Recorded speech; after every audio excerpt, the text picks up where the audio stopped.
Good morning students.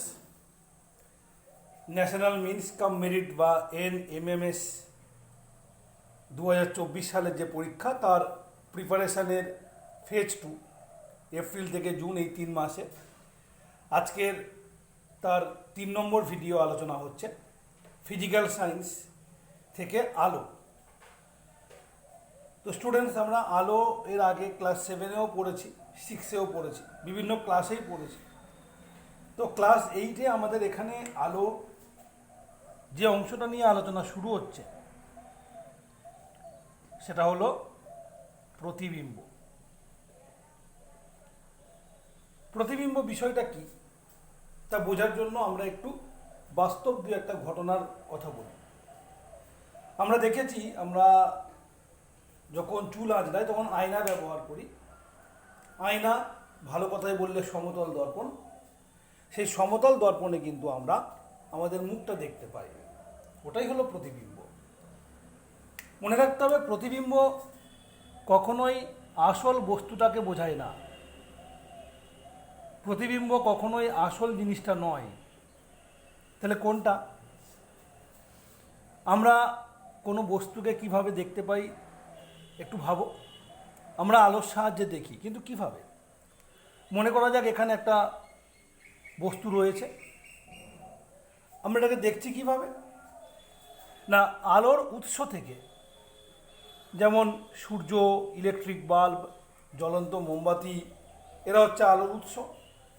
সেখান থেকে যে আলো আসছে সেই আলো এই বস্তুর ওপরে পড়ে এবং এখান থেকে কিছুটা অংশ প্রতিফলিত হয়।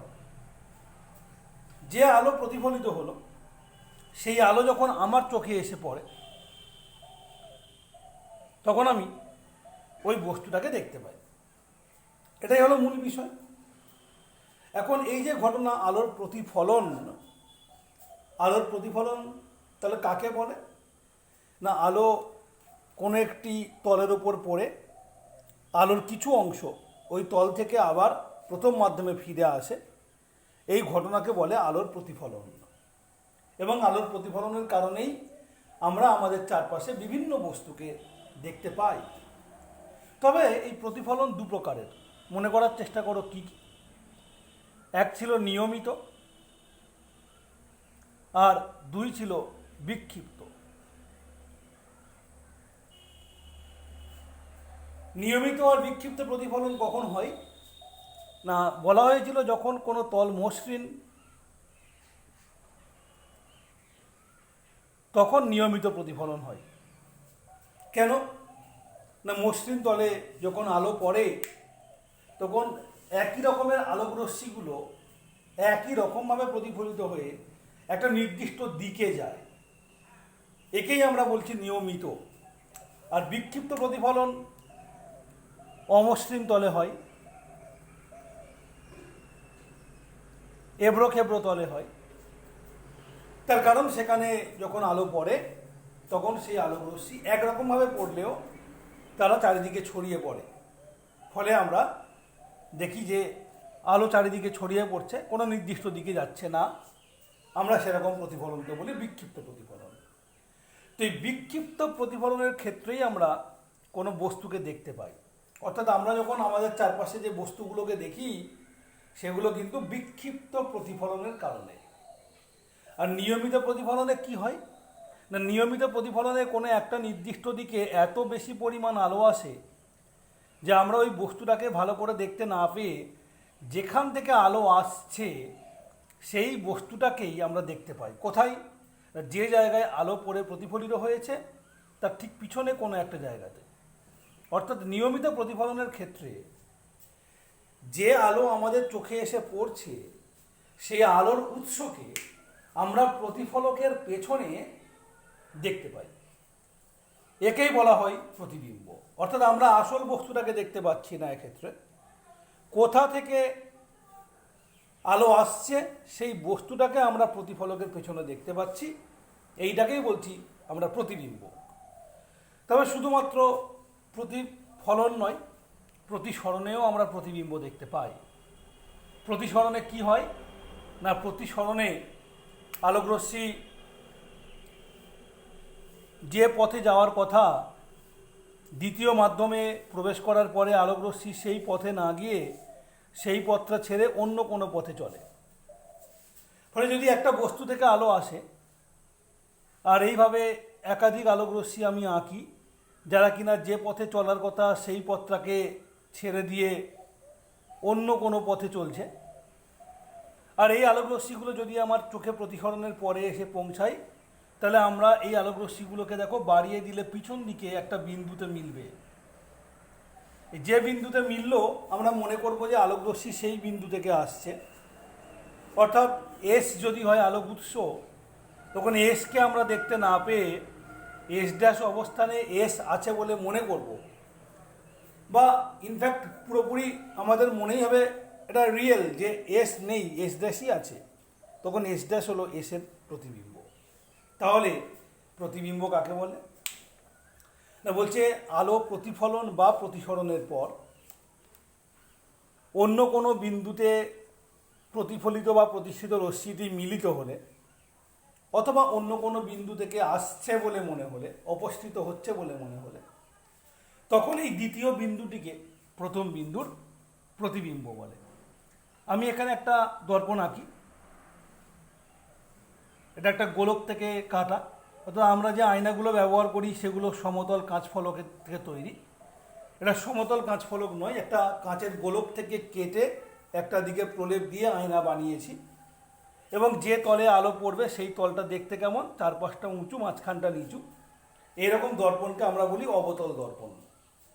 তো এই অবতল দর্পণের সামনে যদি আমরা কোথাও একটা বস্তুকে রাখি, তখন এইভাবে আলোকরশ্মি, অনেক আলোকরশ্মি এখান থেকে আসে, তার মধ্যে একটা আলোকরশ্মি এই প্রধান অক্ষের সমান্তরালে আসে, সেটা মুখ্য ফোকাসের মধ্য দিয়ে প্রতিফলিত হয়।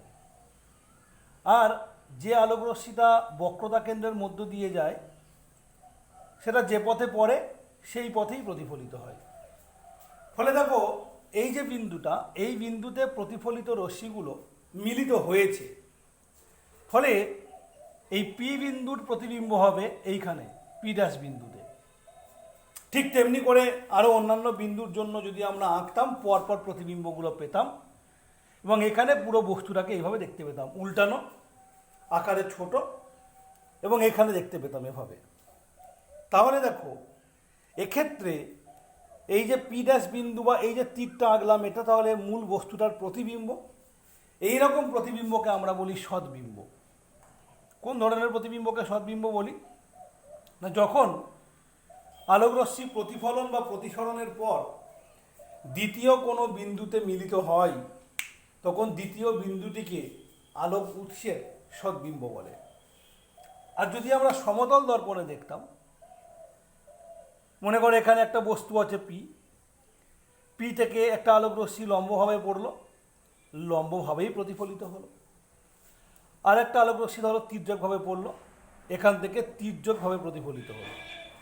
তো এখন যদি এই আলোকরশ্মিগুলোকে আমি পিছনের দিকে বাড়াই, কোনগুলোকে? যে আলোকরশ্মিগুলো প্রতিফলিত আলোকরশ্মি, এ একটা আর এ একটা, দেখো এরা কখনোই সামনের দিকে কিন্তু মিলবে না, প্রতিফলিত রশ্মিগুলো সামনের দিকে মিলবে না, কিন্তু বাড়িয়ে দিলে পিছনের দিকে তারা এখানে মিলছে পি ড্যাশে।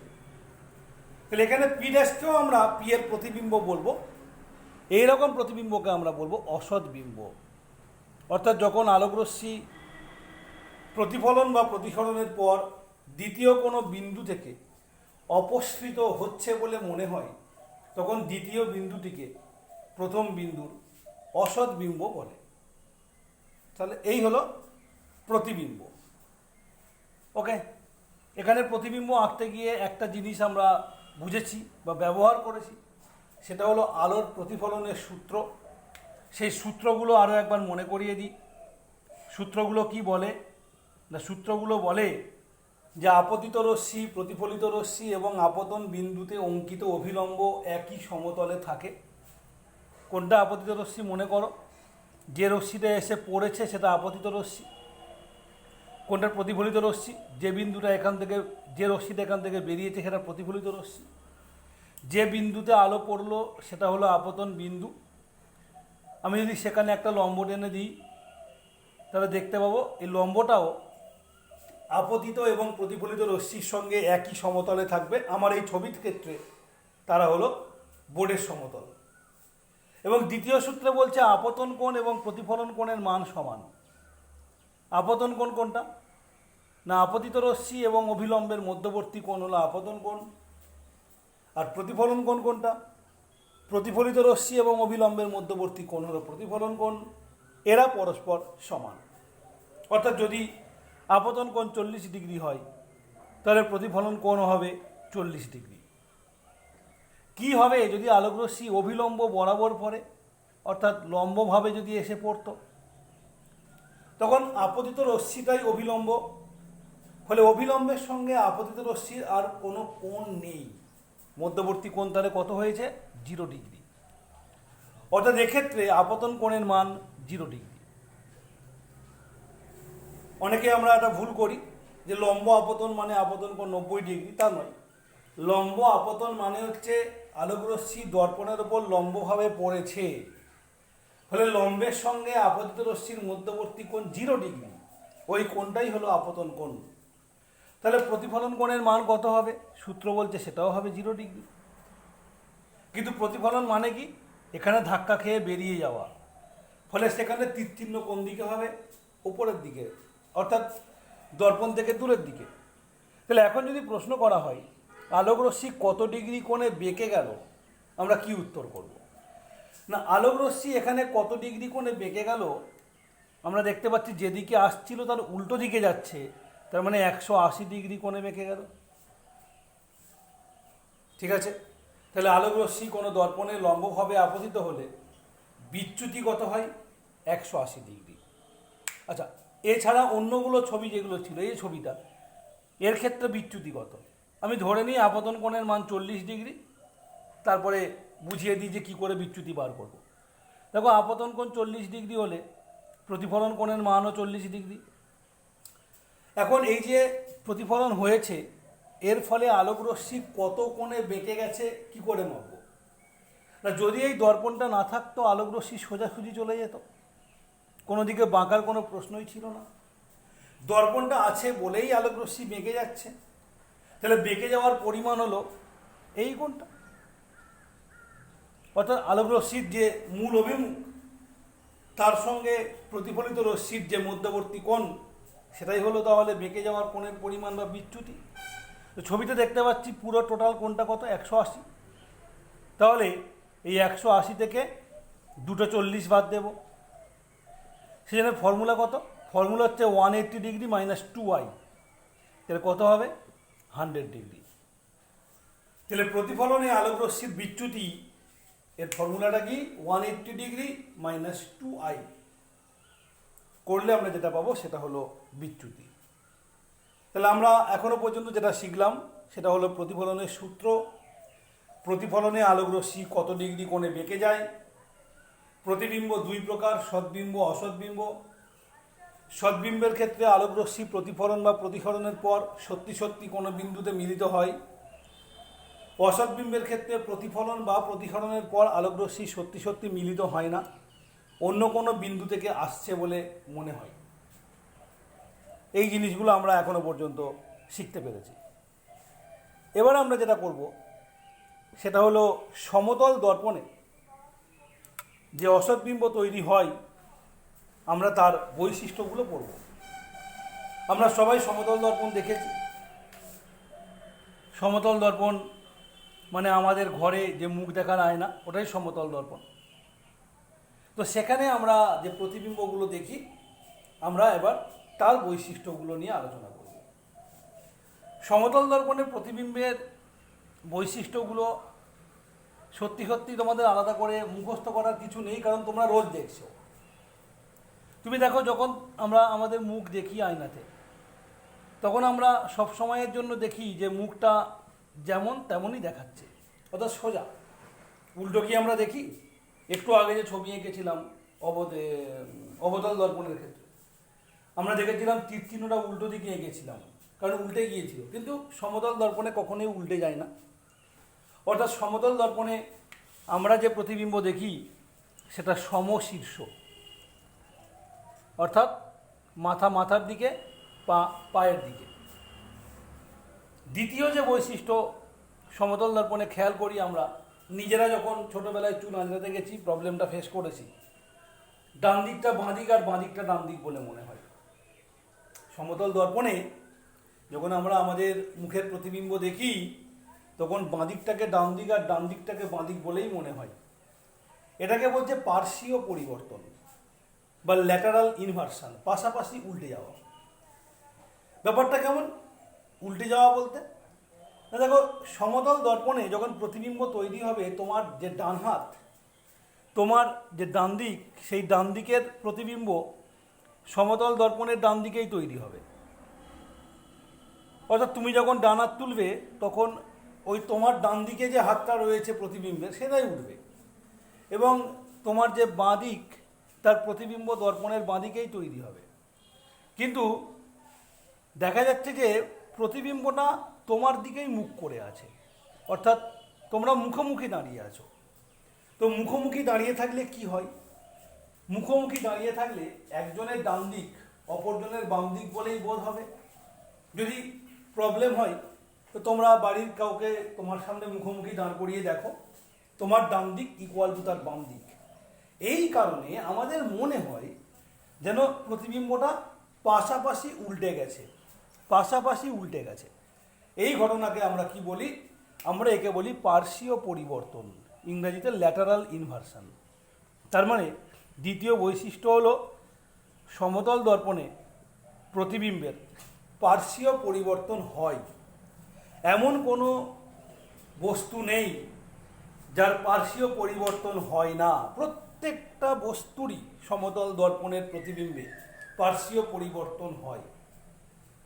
কিন্তু কিছু কিছু বস্তু রয়েছে তারা পার্শ্বীয় পরিবর্তনের পরেও উল্টে যায় না একই রকম। আমি যদি ইংরেজি বর্ণমালার অক্ষরগুলো নিয়ে ভাবি তো দেখো, A, O, H, M, V, W, I, T, X, এরকম আরও তোমরা ভেবে দেখতে পারো।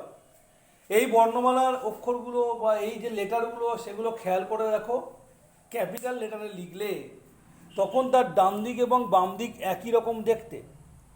অর্থাৎ তুমি একে যদি উল্টেও দাও তাও বুঝতে পারবে না উল্টে লেখা হয়েছে কি না। অর্থাৎ এদের পার্শ্বীয় পরিবর্তন বোঝা যায় না। এটাকেই আমরা সহজ করে বলি পার্শ্বীয় পরিবর্তন হয় না। তাহলে কোন কোন অক্ষরের পার্শ্বীয় পরিবর্তন হয় না? যে সমস্ত অক্ষরের ডান দিক এবং বাম দিক একই রকমের তাদের পার্শ্বীয় পরিবর্তন হয় না। এটাকেই আমরা বিজ্ঞানের ভাষায় ভালো করে বলি উলম্ব অক্ষের সাপেক্ষে প্রতিসম। উলম্ব অক্ষের সাপেক্ষে, অর্থাৎ লম্বালম্বি একটা যদি আমি দাগ কাটি এর মাঝ বরাবর, সেটার সাপেক্ষে ডান দিক এবং বাম দিকটা একই রকমের দেখতে। যে সমস্ত বস্তু উলম্ব অক্ষের সাপেক্ষে প্রতিসম তাদের পার্শ্বীয় পরিবর্তন হয় না। অ্যাকচুয়ালি হয় কিন্তু বোঝা যায় না। ওকে, আচ্ছা, এই পার্শ্বীয় পরিবর্তনের সাথে সাথে আরও একটা পরিবর্তন আমরা পড়ব, সেটা হলো উলম্ব পরিবর্তন। এটা কি না, যখন আমরা দর্পণের সামনে কোনো বস্তুকে রেখে প্রতিবিম্ব তৈরি করি তখন দেখা যায় যে দর্পণের কাছে বস্তুর যে অংশ রয়েছে তার প্রতিবিম্ব কাছে উৎপন্ন হয় এবং দূরে যে অংশ আছে তার প্রতিবিম্ব দূরে উৎপন্ন হয়। ফলে বস্তুটা কি হয়, দর্পণের সাপেক্ষে ওপর নিচে উল্টে যায়। দর্পণের সাপেক্ষে ভালো বুঝতে পারবে তুমি যদি একটা পুকুরের পাশে কোনো দেওয়ালে লেখা দেখো। আমরা অনেক সময় দেখেছি যে দেওয়ালে অনেক কিছুই লেখা থাকে, সেটা বিজ্ঞাপন হতে পারে, রাজনৈতিক প্রচার হতে পারে। আর তারপরে যদি পুকুরে জল থাকে, তার পাশেই যদি পুকুরে জল থাকে, তো তুমি ওই জলের মধ্যে যখন প্রতিবিম্ব দেখবে, আমি এখানে লিখেছি দেখো, এটাকে ঠিক এরকম দেখতে পাবে। বিটা কেমন দেখতে পাবে? এরকম দেখতে পাবে। এই যে উল্টে যাচ্ছে ওপর নিচে, এই উল্টে যাওয়ার ঘটনাকেই আমরা বলি পার্শ্বীয় পরিবর্তন, উলম্ব পরিবর্তন। একে আমরা বলি উলম্ব পরিবর্তন। তাহলে কোনো কোনো অক্ষর রয়েছে, লেটার রয়েছে যাদের উলম্ব পরিবর্তন বোঝা যায় না। কাদের ক্ষেত্রে উলম্ব পরিবর্তন বুঝতে পারবো না? যে সমস্ত লেটারের মাঝ বরাবর দাগ কেটে দেখবো ওপর এবং নিচটা একই, অর্থাৎ যে সমস্ত অক্ষর অনুভূমিক রেখার সাপেক্ষে দ্বিপার্শ্বীয়ভাবে প্রতিসম, তাদের ক্ষেত্রে আমরা উলম্ব পরিবর্তনটা বুঝতে পারবো না। এর পরের বৈশিষ্ট্য হলো দর্পণ থেকে বস্তু যে দূরত্বে থাকে, দর্পণ থেকে প্রতিবিম্ব সেই দূরত্বে থাকে। অর্থাৎ বস্তু দূরত্ব সমান প্রতিবিম্ব দূরত্ব।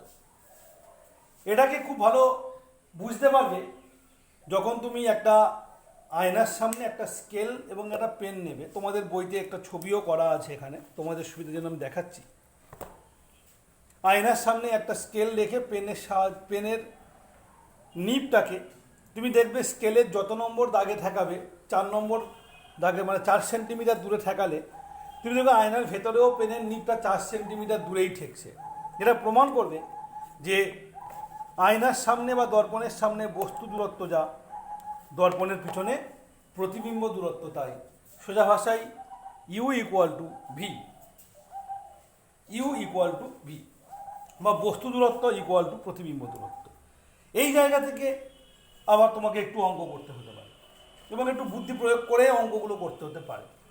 ধরো তোমাকে বললো যে একটি বস্তু দর্পণ থেকে 10 সেন্টিমিটার দূরে রাখা হলো।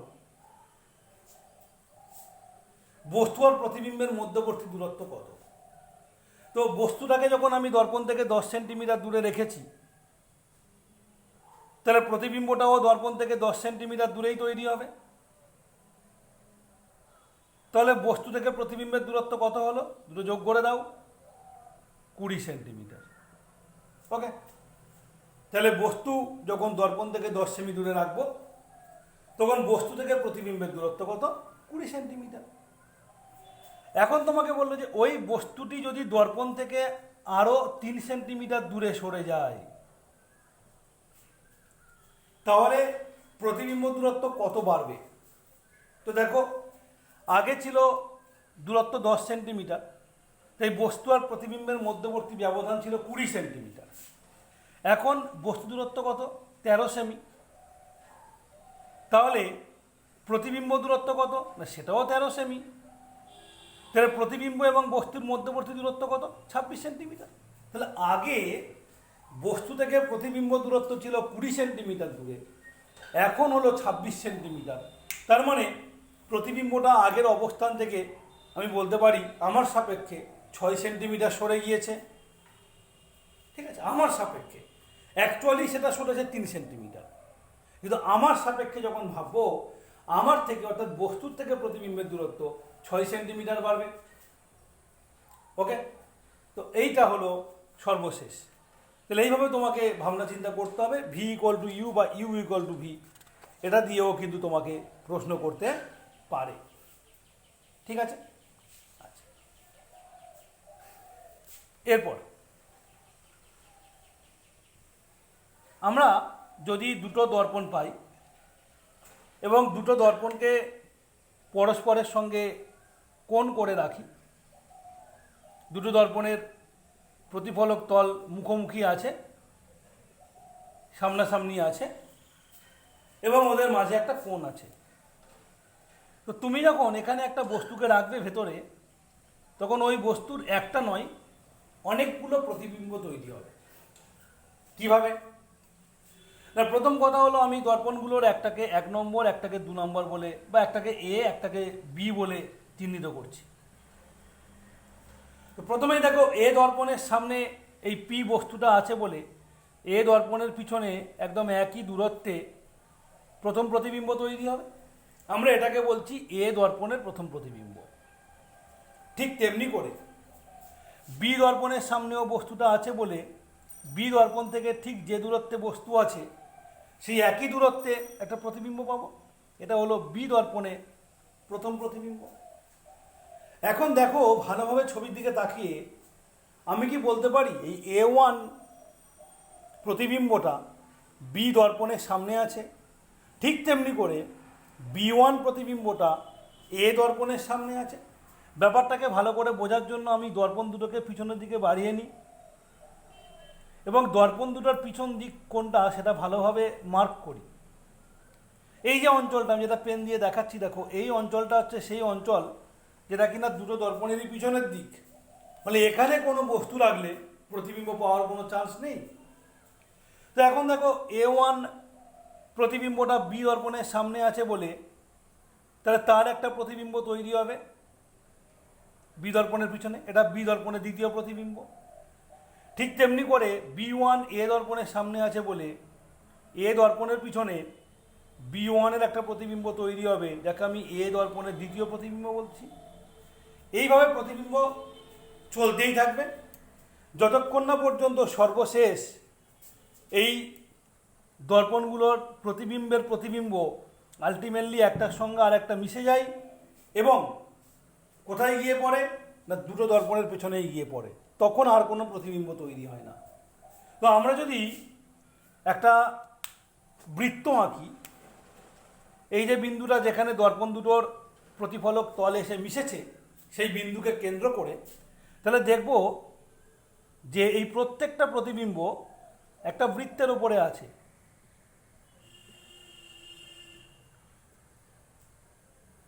এবং দর্পণ দুটির মধ্যবর্তী কোণ যে থিটা যদি হয়ে থাকে, তাহলে আমি এই প্রত্যেকটা প্রতিবিম্বের সঙ্গে যদি আমি দর্পণের কেন্দ্রটাকে যোগ করে দিই, তাহলে এই প্রত্যেকটা ক্ষেত্রে মধ্যবর্তী কোণগুলো থিটাই হবে। তাহলে বৃত্তটা কত ভাগে ভাগ হবে না বৃত্তের মোট কোণ 360 ডিগ্রি এবং যতগুলো ভাগ করেছি প্রত্যেকটা বৃত্ত কলার কোণের পরিমাণ, কেন্দ্রীয় কোণের পরিমাণ থিটা, তাহলে মোট ভাগের সংখ্যা কত হবে 360 ডিগ্রি বাই থিটা। এই ভাগগুলো তৈরি করছে কারা না এই বস্তু এবং প্রতিবিম্ব মিলে। তার মানে 360 ডিগ্রি বাই থিটা এই যে সংখ্যাটা আসবে সেটা হলো বৃত্তটা কত ভাগে ভাগ হয়েছে, তার মানে আসবে প্রতিবিম্ব এবং বস্তু মিলে মোট কটা আছে, তাই না? তুমি যখন কোনো বৃত্তকে এইভাবে বিন্দু এঁকে এঁকে ভাগ করার চেষ্টা করবে, তুমি দেখো 4টে বিন্দু আঁকলে বৃত্তটাকে তুমি 4 ভাগে ভাগ করতে পারবে। তার মানে এখানে 360 ডিগ্রি বাই থিটা যতগুলো ভাগ হয়েছে সেটা প্রকৃতপক্ষে প্রতিবিম্ব এবং বস্তুর মোট সংখ্যা। তাহলে এর মধ্যে একটা বস্তু আর বাদ বাকিগুলো প্রতিবিম্ব, তাহলে প্রতিবিম্বের সংখ্যা কটা? এর এখান থেকে 1 বিয়োগ করলে যেটা পাবো সেটাই হলো প্রতিবিম্বের সংখ্যা। এই নিয়ম থেকে আমরা দুটো দর্পণের মধ্যবর্তী কোণের মান জানলে সেখানে একটা বস্তু রাখলে কটি প্রতিবিম্ব তৈরি হবে সেটা গণনা করতে পারবো। ঠিক আছে, কি করে এলো আরও একবার বলে দিই। দুটো দর্পণকে পরস্পরের সঙ্গে আনতভাবে রেখে দিলে, তাদের মাঝে একটি বস্তু রাখলে প্রত্যেকটা দর্পণের পিছনের দিকে ওই বস্তুর প্রতিবিম্ব পড়বে এবং ওই প্রতিবিম্বগুলো যতক্ষণ পর্যন্ত দর্পণগুলোর প্রতিফলক তলের সামনে আছে ততক্ষণ প্রতিবিম্ব তৈরি হতে থাকবে। এরকম করতে করতে করতে করতে একদম শেষ প্রতিবিম্বটা তৈরি হবে কোথায় না দর্পণগুলোর পিছনে, দুটো দর্পণেরই পিছনে। ফলে ওর আর নতুন কোনো প্রতিবিম্ব তৈরি হবে না। এখন যদি আমরা এই দর্পণগুলোর প্রতিফলক তলের ছেদবিন্দুকে কেন্দ্র করে বৃত্ত আঁকি, তাহলে এই প্রত্যেকটা বস্তু এবং প্রতিবিম্বের অবস্থান, এই যে বিন্দুগুলো, এরা একটা ঠিক বৃত্তের উপরে থাকবে এবং বৃত্তের কেন্দ্রের সঙ্গে প্রত্যেকটা বিন্দুকে জুড়ে দিলে আমরা দেখব দর্পণগুলোর মধ্যবর্তী কোণ যদি থিটা হয়, তাহলে এই প্রত্যেকটা প্রতিবিম্ব থেকে যদি আমি কেন্দ্র যোগ করি তাহলে প্রত্যেকটার মধ্যবর্তী কোণ থিটাই হবে, এরকম থিটাই হবে। তাহলে এই যে বৃত্তটা সেটা মোট কটা ভাগে ভাগ হচ্ছে না বৃত্তের মোট কোণ 360 ডিগ্রি আর প্রত্যেকটা ভাগের কেন্দ্রীয় কোণ থিটা, তার মানে মোট ভাগের সংখ্যা 360 ডিগ্রি বাই থিটা। ধরো আমি বললাম যে এই কোণগুলো হচ্ছিল 60 ডিগ্রি করে, থিটার মান 60 ডিগ্রি, তাহলে কটা ভাগ হচ্ছে 360 degree by 60 degree equal to 6টা। তাহলে একটা বৃত্তকে 6টা ভাগে ভাগ করতে গেলে কটা বিন্দু লাগবে পরিধির উপরে? 6টা বিন্দু লাগবে। এখানে ছবি এঁকে দেখিয়েছি 4টে জন্য 4টে, তার 6টা ভাগে ভাগ করতে গেলে 6টা বিন্দু লাগে। সেই বিন্দুগুলো কারা না সেই বিন্দুগুলো বস্তু নিজে এবং তার প্রতিবিম্ব। তার মানে বস্তু এবং প্রতিবিম্ব সমস্ত কিছু মিলে হচ্ছে 6টা। তাহলে প্রতিবিম্ব কটা না বস্তু তো একটা, তাহলে প্রতিবিম্ব বাদ বাকিগুলো, তাই 6 বিয়োগ 1। তাই ফর্মুলা হলো 360 ডিগ্রি বাই থিটা মাইনাস 1। ওকে, তাহলে এই হলো আমাদের আজকের ভিডিও। এর ডিসক্রিপশান বক্সে আমি একটা প্রশ্ন দেব, সেই প্রশ্নগুলোর উত্তর করে তোমরা বুঝে নিতে পারবে কতটা ভালো বুঝেছো। Any problem, contact to me.